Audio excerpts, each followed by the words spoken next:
자, 봅시다.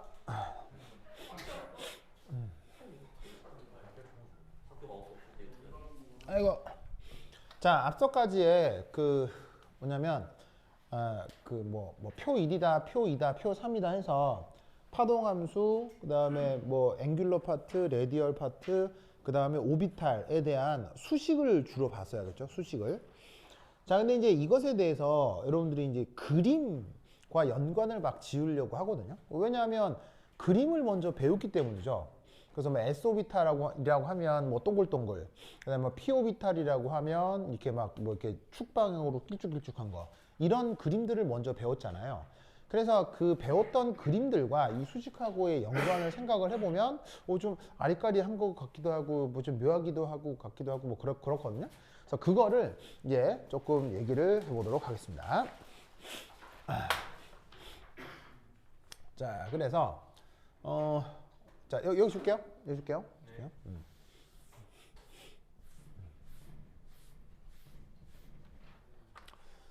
자, 그래서 이게 제목으로는 딱히 없는데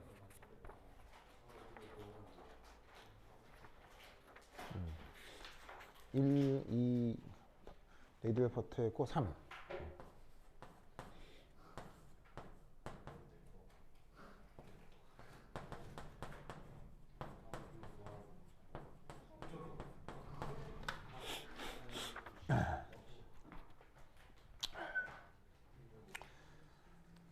아이고.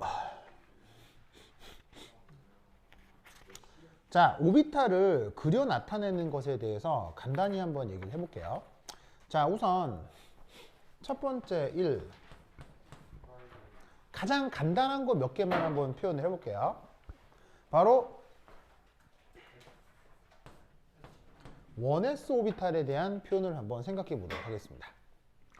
자, 그럼 1s 오비탈이면 얘는 레디얼 파트로 치면 주양자수가 뭐예요? 1. 그 다음에 앵귤러 파트로 치면 0이죠. 그리고 걔가 거리가 변수인 거고요. 그 다음에 앵귤러 파트라고 치면 L이 뭐예요? 0. 그 다음에 ML은 뭐예요? 0. 이걸 찾으면 되는 거죠. 알겠죠? 그럼 이건 어디 있고 이건 어디 있어요? 얘는 표 1에 있고요. 얘는 표 2에 있잖아요. 그죠?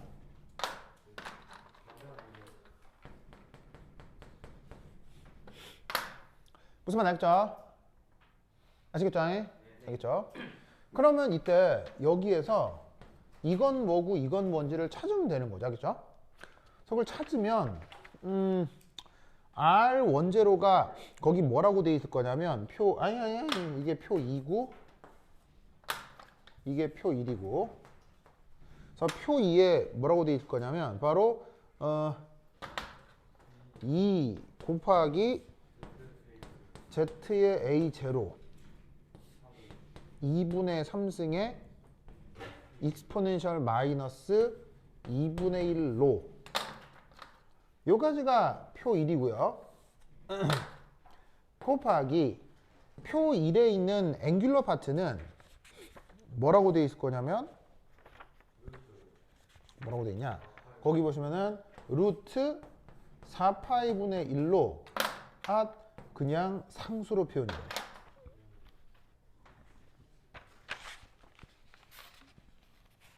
뭔 말인지 아시겠죠? 알겠죠? 자, 그럼 이때 여기서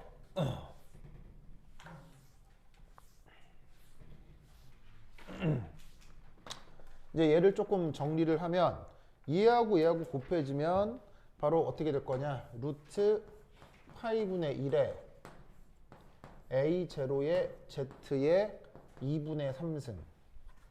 자, 어차피 이것도 상수고 사실 이것도 상수죠. A0는 그 보호 반지름이라고 했으니까 52.9피코미터고 Z는 원자번호인데 수소면 1, 헬륨은 2, 얘도 정해져 있을 거고요. 관건은 이 여기인데 얘가 익스포넨셜 마이너스 2분의 로란 말이에요. 근데 이때 로 값이 어떻게 표현되냐면 2Z 맞지? 기억이 안 나. 2Z 맞아요? 2Z의 2A0 곱하기 R이란 말이야.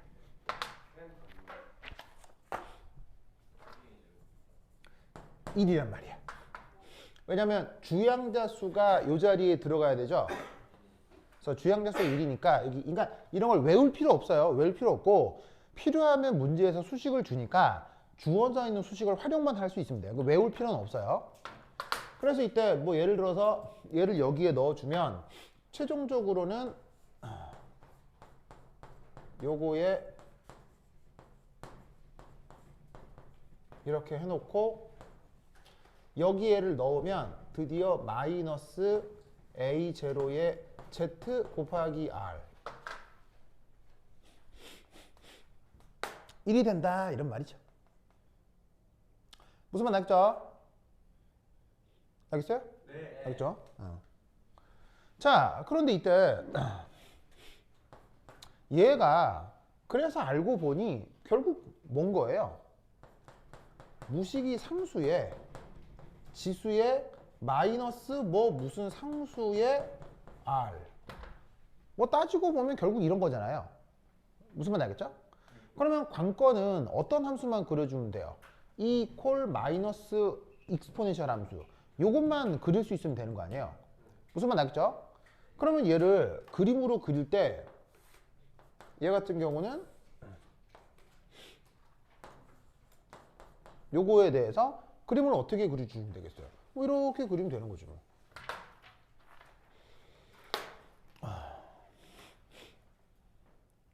보면 알겠죠? 그렇죠? 이런 식으로 그려주면 되는 거예요.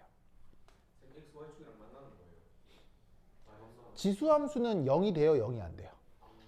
지수함수는 0이 될 수 없죠.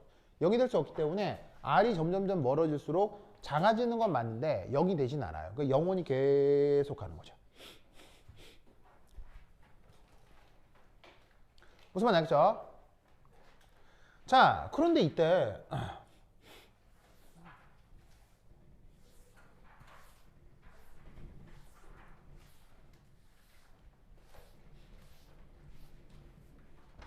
이 녀석을 3D 시각화를 하고 싶다. 이때부터 난감해지는 거예요. 왜 이때부터 난감하냐? 사실은 지금 이 파이라고 하는 게 계산을 쭉 해보니 하필 1s 오비탈의 경우는 변수가 이 R 하나밖에 없잖아요. 근데 원래 파동함수는 변수가 뭐예요? R, 시타, 파이가 이게 다 변수란 말이에요. 그 변수 중 하필 지금은 시타 파이 기여도가 없을 뿐인 거지. 그걸 3차원의 얘를 어떻게 나타내야 되냐는 거죠. 바로 이 결과를 이렇게 나타내는 거예요. 어쨌건 3차원이니까 예? 예? 누가 나 불렀어요? 누가 나 부른 것 같은데? 너 왜? 어? 색깔은 안 되냐고요? 뭐라고? 네? 아, 색깔 쓰면 안 되냐고요? 뭐라고? 네, 그래요? 서윤아, 저기 완주가 뭐라 그랬어요? 몰라요? 네, 모르는 애예요? 알겠습니다. 그랬군요. 잠깐. 자, 그럼 이제 어쨌건 R 시타 파이로 표현하건 X, Y, Z로 표현하건 어쨌거나 3차원에 나타난 그림은 같아야 될 거 아니에요. 무슨 말 알겠죠? 그럼 이때 이거를 여기다가 어떻게 표현할 거냐고요. 자, 잘 보세요. 이게 보시다시피 여기에 뭐가 있는 거예요? 이게 원자 핵이 있는 거잖아요. 그러면 원자 핵에서 이 파동함수의 함수값이 어떻게 돼요? 크고요. 원자 핵에서 멀어질수록 어떻게 되는 거예요? 멀어질수록 그 함수값이 점점점 작아지는 거죠. 그러면 그걸 이렇게 표현해 보는 거예요. 예를 들어서 한 축방향에서 생각을 하면 원자 핵에 가까울수록 그 함수값이 진하고요. 원자 핵에서 멀어질수록 그 함수값이 점점점 옅어지는 거예요. 무슨 뜻인지 아시겠죠? 그런 식으로 축마다 얘를 고려를 해주면 되는 거죠. 왜냐하면 이 R이라고 하는 건 X축, Y축, Z축이 정해져 있는 거예요? 방향하고는 아무런 관계가 없어요. 방향하고는 아무런 관계가 없이 원점에 가까우면 함수값이 큰 거고 원점에서 멀어지면 함수값이 작아지는 거니까 그러면 그걸 어떻게 표현할 수밖에 없냐? 바로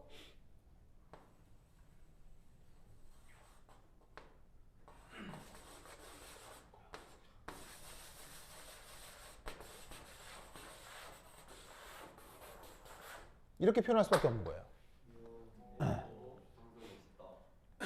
무슨 말 알겠어요? 그러니까 이렇게 표현하는 것 자체가 기존 우리가 배워왔던 수학하고 많이 표현이 또 다를 수밖에 없는 거죠. 저번에 그런 얘기를 했었죠. 변수가 하나면 몇 차원의 그림이 그려진다고 했어요? 2차원에 그려지고요. 변수가 2개면 몇 차원에 그려진다고 했어요? 3차원에 그려지는 거예요. 근데 얘는 이미 변수가 몇 개예요? 3개니까 3차원에 온전하게 표현할 방법이 없는 거죠.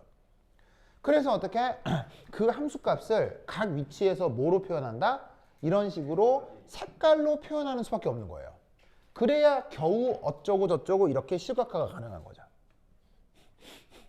무슨 말 알겠죠? 알겠죠? 그래서 그려놓은 그림이 바로 이것이 되는 겁니다. 이게 뭐하고 이렇게 하냐면 여러분 왜 천자문 얘기해줬어요? 천자문? 천자문의 첫 구절이 나도 천자문 다 외우지는 못하는데 하늘, 천, 그 다음에 땅, 지, 그 다음 글자가 뭐예요? 거물, 현, 누를, 황 이렇게 표현하잖아요.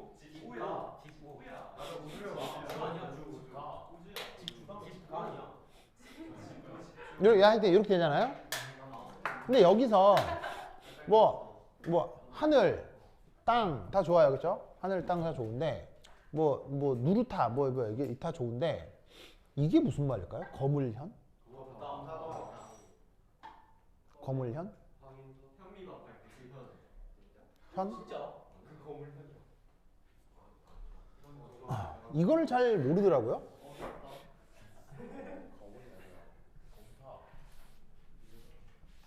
이게 이 거물이라는 말이 표현이 틀린 건 아닌데 얘는 다르게도 발음할 수 있어요. 다르게도. 어떻게 발음할 수 있냐면 감을이라고 발음할 수 있어요. 그래서 사실은 옛 고어 표현으로는 감을현인데 요즘 표현으로는 거물현으로 바뀌어 있긴 해요. 그래서 이렇게 발음해도 되고요. 이렇게 발음해도 돼요. 그러면 가물다, 거물다 무슨 뜻일까요? 이거 요즘도 쓰는 말이에요. 가물다가 뭘까요? 바로 가물의 형용사 표현이에요. 요거 이제 부사 표현이고요. 이게 형용사 표현이에요. 그래서 이거를 오해해서 블랙이라고 얘기하는데 블랙이 아니에요. 블랙이 아니고요. 가물 현자예요. 이 뜻이. 이 가물이 무슨 뜻이냐면요. 바로 여러분 하늘을 보면 구름이 있어요, 없어요? 있죠. 구름이 있는 건 알죠. 구름이 있는 건 알지만 어디까지가 구름이고 어디까지가 구름이 아니에요? 애매하죠. 그걸 동양의 언어로 현이라고 하는 거예요. 무슨 말 알겠어요? 무지개가 있는 건 있죠. 무지개가 있는 건 있는 건데 어디까지가 무지개고 어디까지가 무지개가 아니에요? 애매하죠. 그 애매한 속성을 동양인들이 현이라고 표현하는 거예요. 그걸 우리말 표현으로는 가물. 무슨 말 알겠어요? 바로 어떤 상태냐면 no 경계. 경계가 없는 상황을 얘기하는 거예요. 무슨 말 알겠죠? 즉 동양인이 생각하는 우주의 속성이에요. 즉 동양인이 우주를 바라보는 관점이 가물다라는 표현이에요. 무슨 말 알겠어요? 그러니까 서양인들은 우주를 어떻게 규정을 하거든요.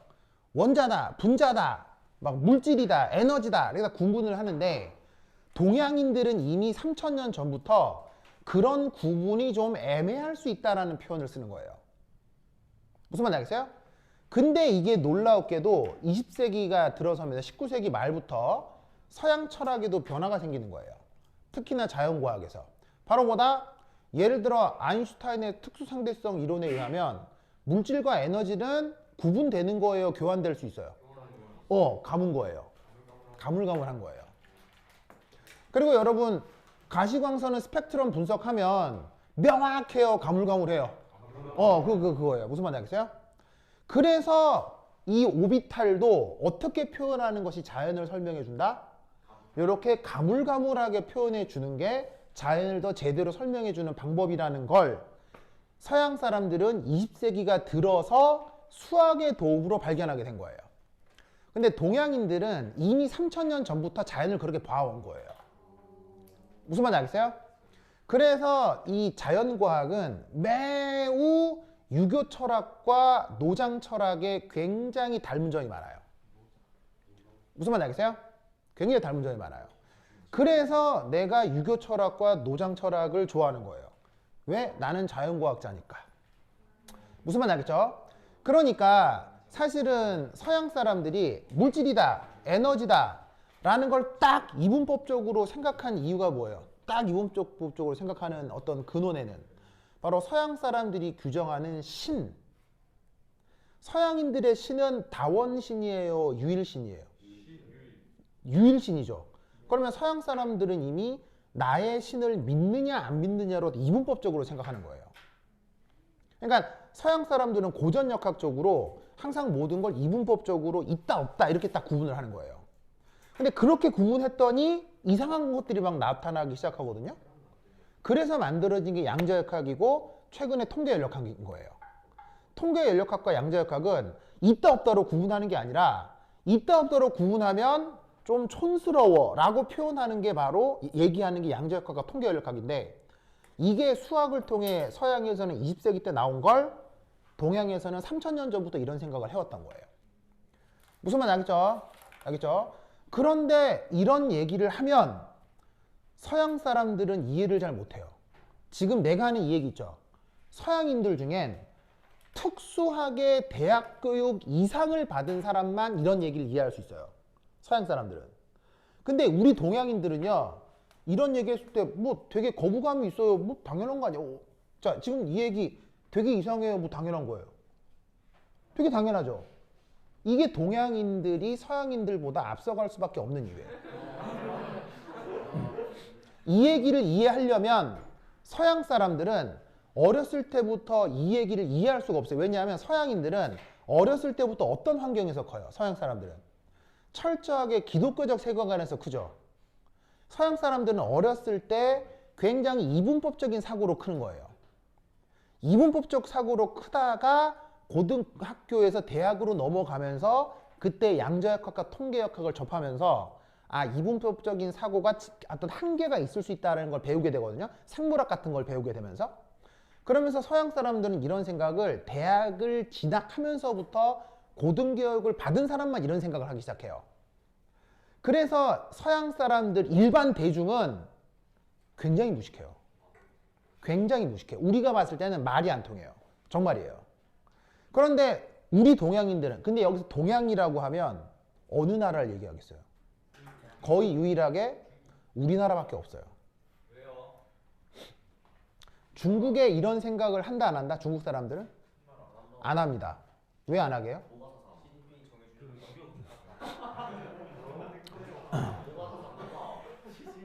이런 사상이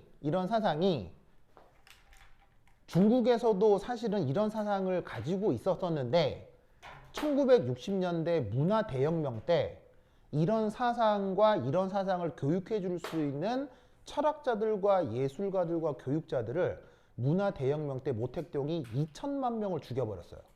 죽였어요. 그래서 중국은 이런 사상을 얘기해 주고 설명해 줄 선생님이 없어요.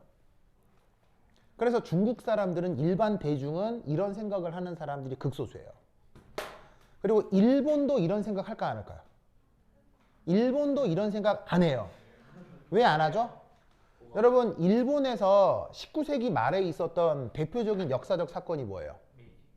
바로 메이지 유신이죠. 1800 몇 년, 몇 년도인데 하여튼 19세기 말이에요. 이 메이지 유신의 모토가 뭐예요? 바로 탈아 입구예요. 아가 뭐예요? 에이시아. 구가 유럽. 이미 이때부터 일본은 아시아에서 벗어나서 유럽으로 들어간다. 일본은 스스로를 백인이라고 생각해요. 그래서 이미 일본은 이때 1800년대 말에 동양의 모든 것을 다 버려요. 그래서 여러분 예를 들면 한의학 중에서 이게 한의학, 탕약 있잖아요. 그다음에 침술, 뜸 이런 거 있잖아요. 그런 거 사실 의학적으로 효과 있어요, 없어요? 없어요. 철저하게 있습니다. 어마어마하게 있습니다. 그래서 하버드하고 존스 홉킨스에서 가장 인기 있는 하버드 그 의과대학하고 존스 홉킨스에서 가장 인기 있는 그 의과대학 과목이 뭐예요? 침술학이에요. 침술과 한의학이에요. 그래서 하버드하고 존스 홉킨스에서는 이 한의학을 엄청 연구를 하거든요. 왜? 진짜 효과가 엄청나기 때문이에요. 그런데 일본은 메이지 유신 때 이걸 다 버려요. 싹 버려요. 그래서 일본에는요 침 없어요. 일부가 있는데 우리나라처럼 한약을 짓거나 그런 거 싹 없어졌어요. 일본은. 그래서 일본은 의식 구조가 사람들 얘기하면요 영국 사람들이랑 똑같아요. 그래서 일본이 위스키가 발전한 거예요. 일본 위스키가 좋거든요. 왜? 자, 아시아에서 벗어나서 유럽 사람이 돼야 되니까 우리 유럽 형들이 뭐 마시는지 본 거야. 아이고 우리 형들이 위스키 마시네. 우리도 마셔야지. 해가지고 일본 쪽발이 애들은 이때부터 위스키를 만든 거예요. 그래서 일본의 그 산토리 위스키, 이 위스키는 되게 유명한 위스키거든요. 일본이 위스키 잘 만들어요. 무슨 말 알겠어요?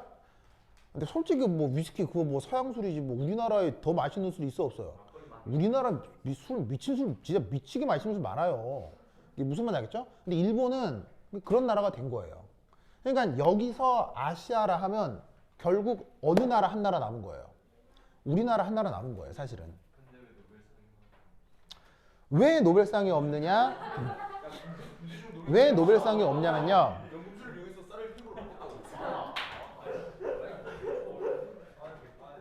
여러분, 한국 사람들 중에는 절대로 좋은 수학자가 나올 수가 없어요.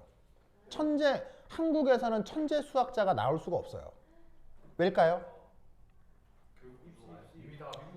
아니에요. 한국은 절대로 천재 수학자가 나올 수 없어요. 왜죠? 수학은 철저하게 이분법적 사고체계죠. 수학은 철저하게 0, 1의 이분법적 사고체계죠. 한국 사람은 이분법적 사고를 한다 안 한다? 안 한다니까요. 어렸을 때부터. 근데 유럽 애들은 미국 애들은 그 기독교적 세계관 때문에 날 때부터 01, 01 이 생각밖에 안 하는 거예요. 그러니까 한국은 분위기상 절대로 천재 수학자가 나올 수가 없어요. 무슨 말인지 알겠어요? 무슨 말인지 알겠어요? 대신 뭐가 나타나는 거예요? 한국은 천재 예술가들이 나오는 거예요. 그러면 여러분 천재 수학자와 천재 예술가 누가 생산성이 더 높아요?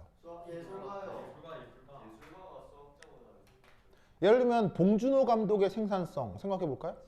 그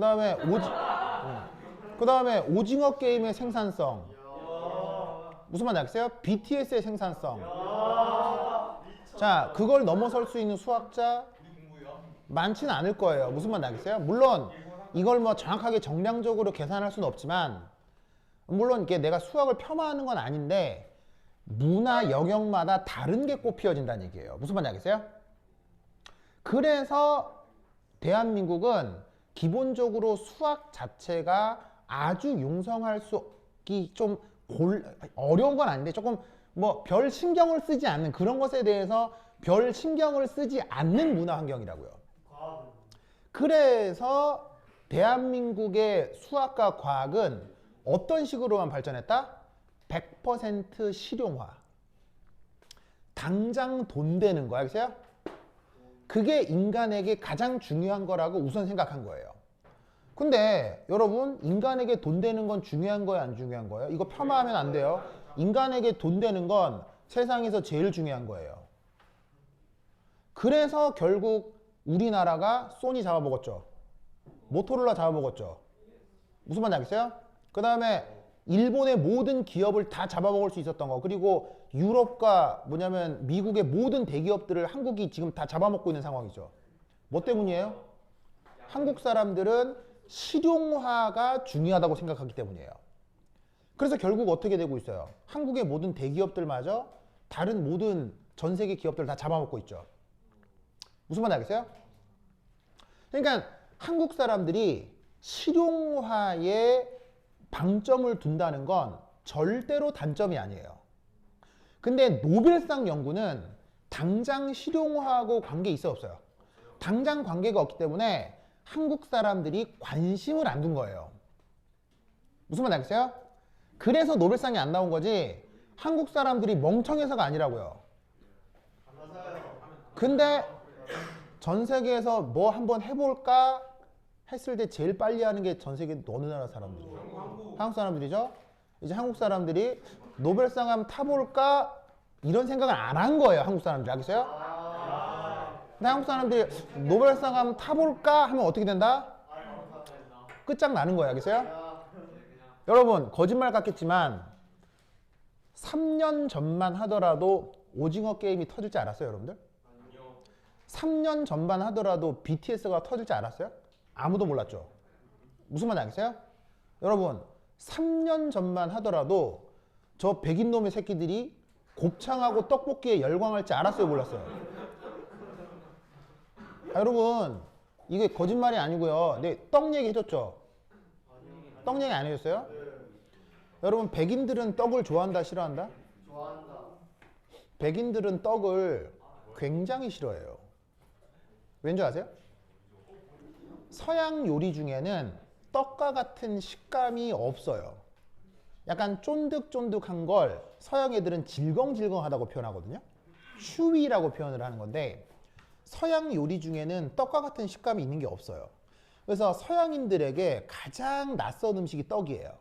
그래서 우리가 떡 먹으면 맛있잖아요. 근데 서양인들에게 떡 대접하면요, 딱 씹었을 때 표정이 되게 안 좋아요. 이 뭐지? 이런 표정이에요. 근데 여러분 요즘 유튜브 같은 거 보면 서양 먹방에서 떡볶이 처먹으면서 이 존나 맛있어요 하는 거 보이죠? 그게 뭐겠어요? 그게 뭐냐면요, 걔가 진짜로 떡이 맛있어서 맛있다고 하는 걸까요? 아니에요. 이제 한국 문화를 폄훼하면 자기의 수준이 떨어져 보인다는 걸 아는 거예요.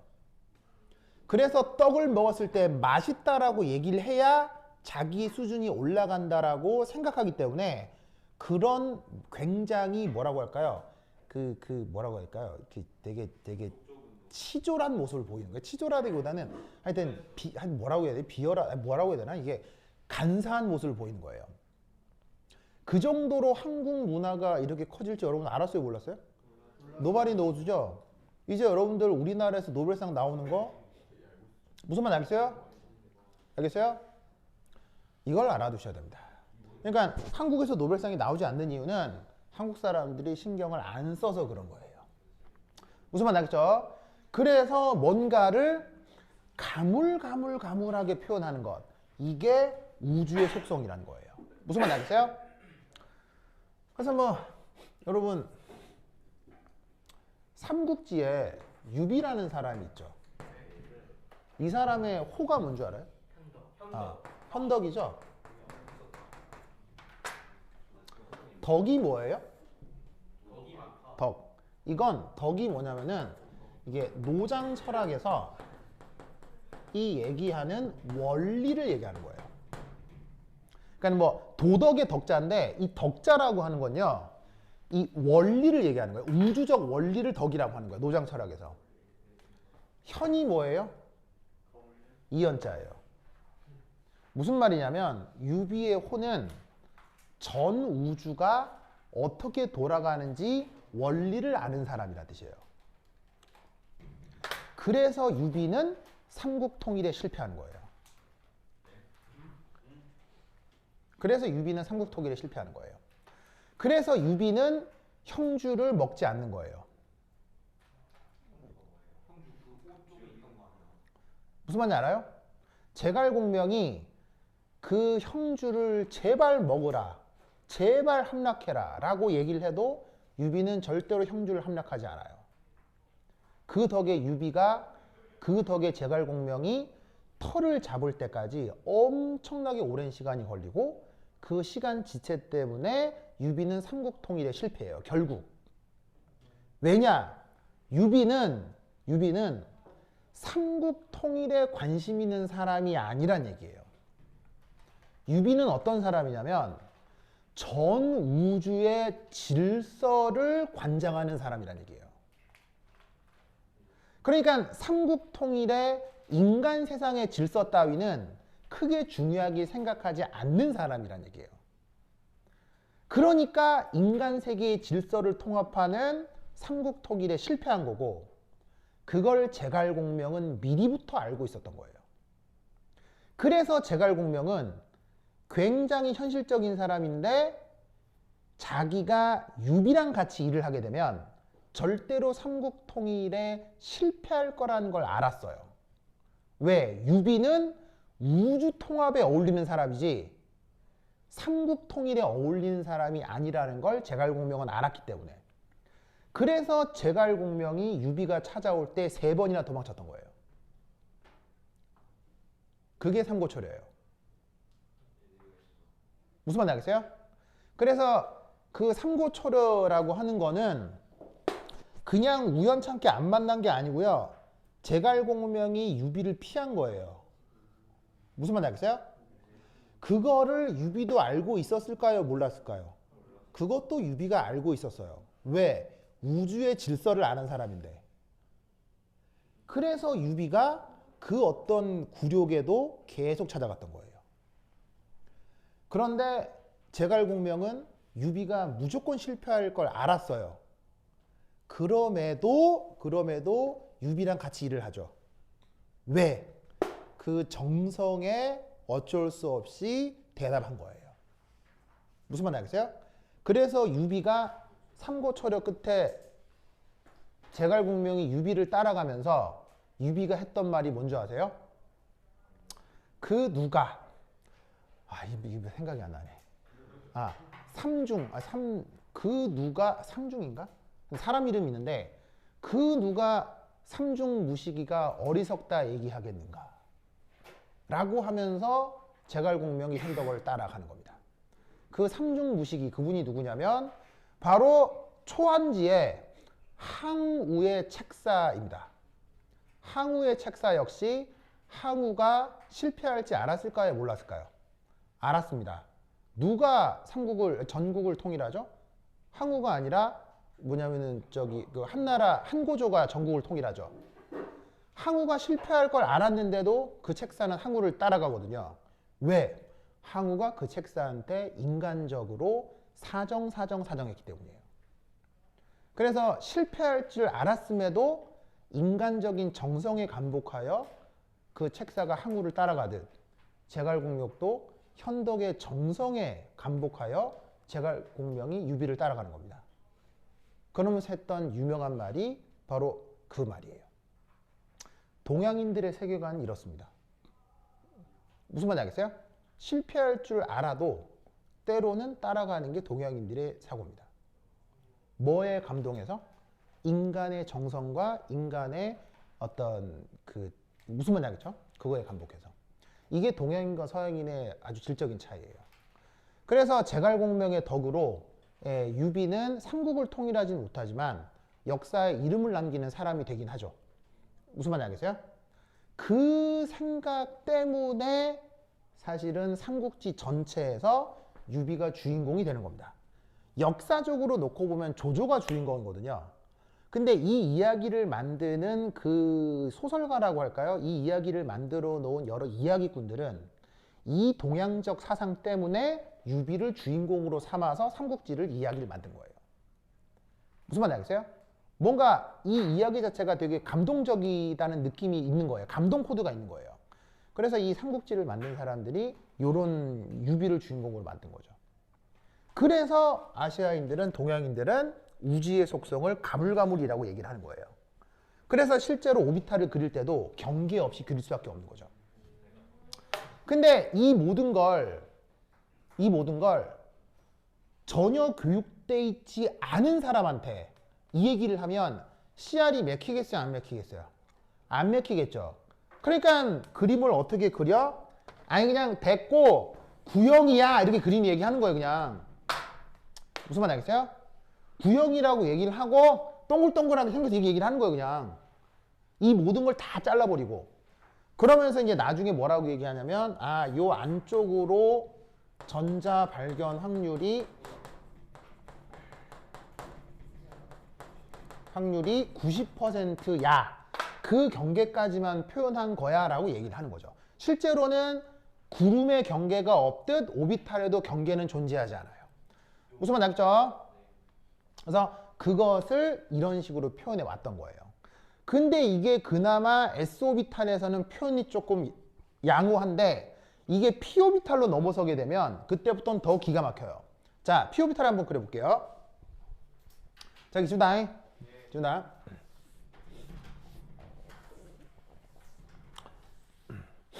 유비 얘기 오랜만에 했네.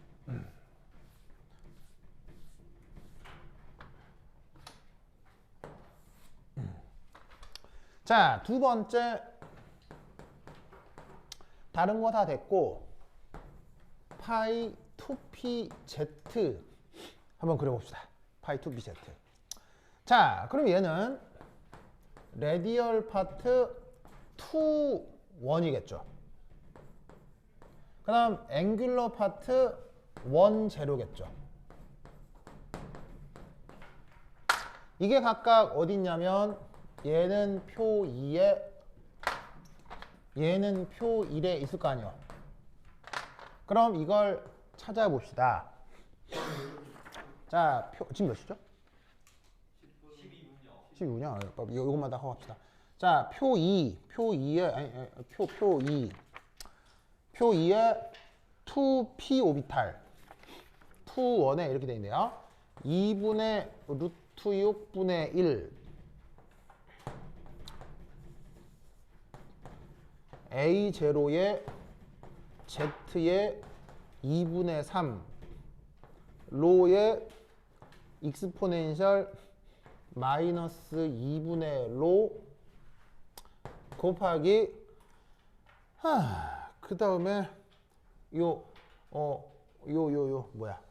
요에 말이 생각이 안 나냐 이거. Y10 10은 이렇게 루트 3, 4파이의 코사인 시타. 오케이.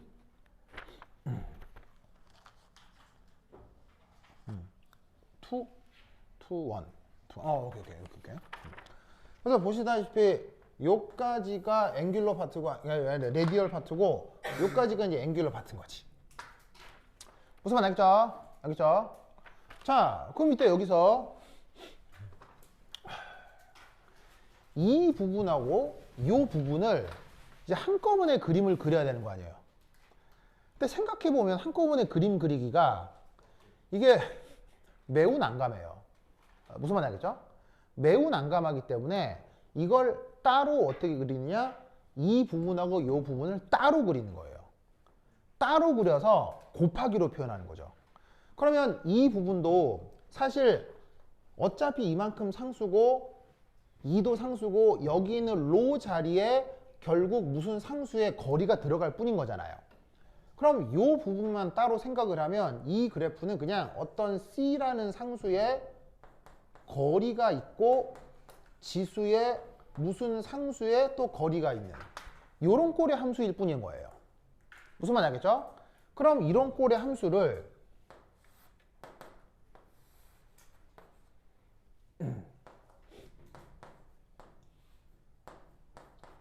그리면 대강 이런 꼴의 함수가 될 거란 말이죠.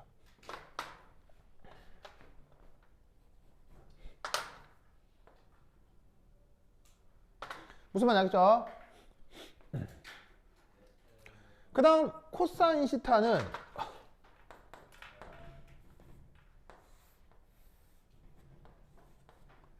자 보시다시피 이 앵귤러 파트에 대해서 아시다시피 이렇게 되는 그래프잖아요.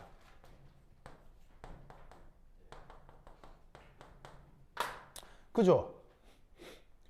아이씨 근데 더 기가 막힌 건 이 두 개를 곱하래요. 그럼 그림 어떻게 그릴래요? 그림 사실 못 그리는 거죠. 무슨 말인지 알겠어요? 이걸 뭐 곱하기 위해서 뭘 그리란 얘기예요. 그래서 애써 그려놓은 게 그게 바로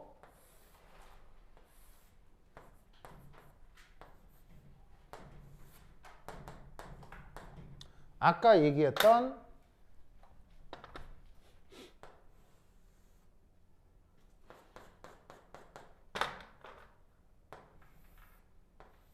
이 그림이 되는 거예요. 무슨 말 알겠죠? 자, 우선 여기서 확인할 수 있는 건 여기에 노드가 나타나는데 이게 3차원 모델에서는 XY 평면이라고 했었죠? 이게 아까 했었죠? 그럼 XY 평면에서는 무조건 함수값이 0이 되니까 바로 이렇게 노드가 있는 걸 확인할 수 있고요. 그 다음 여기에 있는 레디얼 파트도 보시다시피 여기가 원점이잖아요. 원점에서 함수값 어떻게 돼요? 0인 거죠. 그러면 0 곱하기 0 하면 0인 건 확실하네. 무슨 말 알겠죠? 그러니까 여점에 아무런 함수값이 존재하지 않는다라고 표기를 하는 거예요. 무슨 말 알겠죠? 자, 그런데 그것에 대해서 예를 들어서 자, 요 시타가 0도인 거. 그 시타가 0도인 게 어디냐면 예를 들어서 이 방향이 시타가 0도인 거지. 왜냐하면 지축으로의 위도가 0도인 거니까. 근데 그 시타가 0도인 것에 대해 자 보세요. 0인 것에 대해 보세요. 원점에서 함수값이 0이죠. 근데 원점에서 멀어질수록 함수값이 점점 커지죠. 점점 커지다가 어느 순간을 지나면 점점 작아지죠. 그럼 여기서 어떻게 되냐면 여기서 0이다가 함수값이 점점 커지다가 어디서 함수값이 진해지는 거예요. 그러다가 다시 함수값이 점점 옅어지는 거예요. 역시나 경계가 있어요 없어요? 경계가 없는 거예요. 무슨 말인지 알겠어요? 그걸 시타 0도일 때, 시타 10도일 때, 시타 20도일 때 이 그래프대로 옅었다가 진했다가 옅었다가 진했다가 옅었다가 무슨 말 알겠죠? 알겠어요? 모든 각도에 대해서 그걸 고려해서 한꺼번에 그린 게 이 모델이라는 얘기예요. 그래서 실제로는 이 로브 한 안에서 핵에서 조금 떨어진 이 위치에서 되게 그 색깔이 진해지는 거예요. 이 진해지는 영역을 넘어서게 되면 점점 더 옅어지고 핵 쪽으로 가도 점점 옅어지는 거예요. 반대쪽은 음수이면서 그 함수값의 크기가 커지는 거죠. 그래서 핵에서 멀어질수록 점점 옅어지다가 어느 거리에서 진해지고 그 영역을 벗어나면 또 옅어지게 되는 모습을 3차원적으로 억지로 표현한 게 이게 되는 거예요. 무슨 말인지 알겠죠? 그게 여러분들이 알고 있는 피제트 오비탈의 아령 모양이 되는 거죠. 알겠죠? 그런데 재밌는 건 여기 줄게요. 줄게요. 이 오비탈 그리기 결국에는 사실은 쓰잘데기 없는 거예요.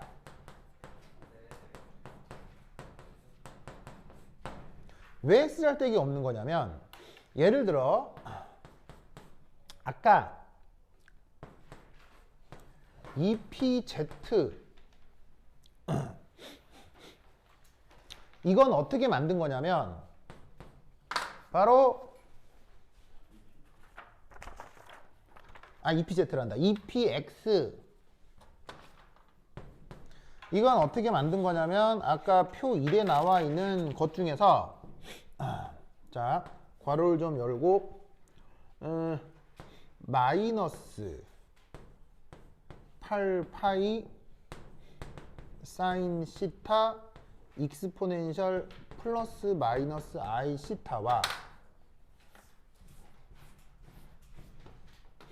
그 다음 8파이 사인 시타를 익스포넨셜 마이너스 I 파이 한 요놈을 빼기 무슨 말이겠죠? 한 다음에 여기에 무식이 상수배를 곱해서 그 결론으로 만들어 놓은 것이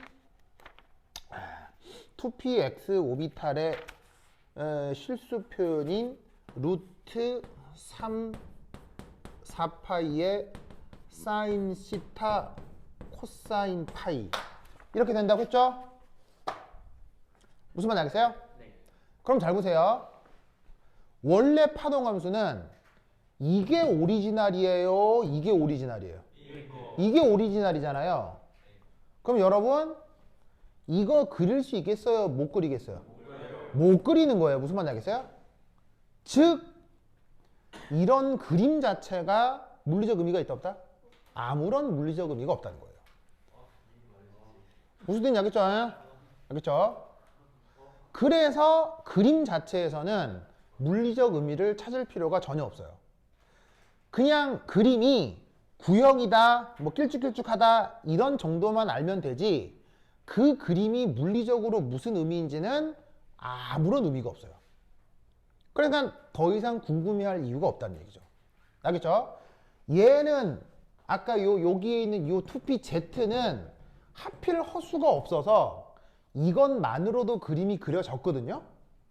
근데 얘는 허수가 들어있는 거 아니에요. 그럼 애시당초 얘를 어떻게 그리냐고요. 못 그린다 이런 말이에요. 그걸 겨우 허수부를 없애놓은 이놈은 그릴 수 있겠지. 하지만 그린다 한들 이게 뭔 의미냐고요. 아무런 의미가 없다는 얘기예요. 없죠. 왜냐하면 S오비탈에 허수가 들어있지 않은 것도 얘처럼 우연일 뿐이에요. 우연히 계산상에 허수가 안 들어있는 것 뿐인 거지. 왜? 복소수는 실수하고 허수를 다 포함하는 게 복소수잖아요. 그러니까 전체적으로 복소수 집합이라고 하면 복소수 자체는 그림으로 그릴 수가 없는 거예요. 그러니까 그걸 그림으로 그리는 것에 대해서 중요한 의미를 부여할 필요는 없어요. 그러니까 예전에 배웠던 것처럼 S오비탈은 동글동글하다, 뭐 P오비탈은 길쭉길쭉하다, 그게 끝이에요. 그냥 알겠죠? 그렇게만 생각하시면 되는 거예요. 뭐만 알겠죠? 그러면 왜 굳이 그림을 그려줄까요? 그림을 안 그려주면 아무도 안 믿으니까요. 무슨 말인지 알겠어요?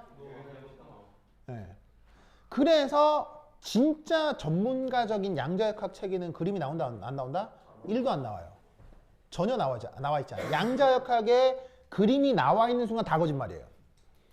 무슨 말인지 알겠죠? 그런데 일반화학 책을 그렇게 쓸 수는 없잖아요. 그러니까 일반화학 책에는 알록달록 그림이 많은 거예요. 그걸 보고 현혹될 필요는 없는 거예요. 알겠죠?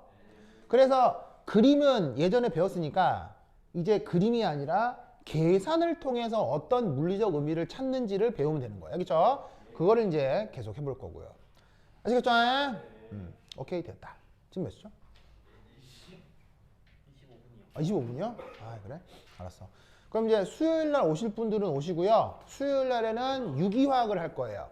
유기화학 배워보시면요. 은근히 재밌어요. 되게 재밌어요. 되게 재밌고 내용적으로 이게 딱딱 떨어지고 그리고 복습할 필요가 없을 거예요. 복습할 필요 없이 그날 와서 딱 들으면 딱 끝나요. 알겠죠?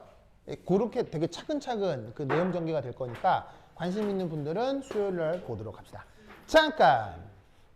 출석을 불러야 해. 보루펜. 쌍큐. 오늘 그렇죠. 이번 주 수요일은 없어졌잖아요. 슝모. 종석. 없어요? 승윤. 선효. 휘웅. 준우. 지원이. 서위. 동건. 주환. 진혁. 허진혁. 진혁 왔어? 안 왔죠? 그래. 혜정이. 동현이 왔고 세은이 안 왔고 우서윤 오케이.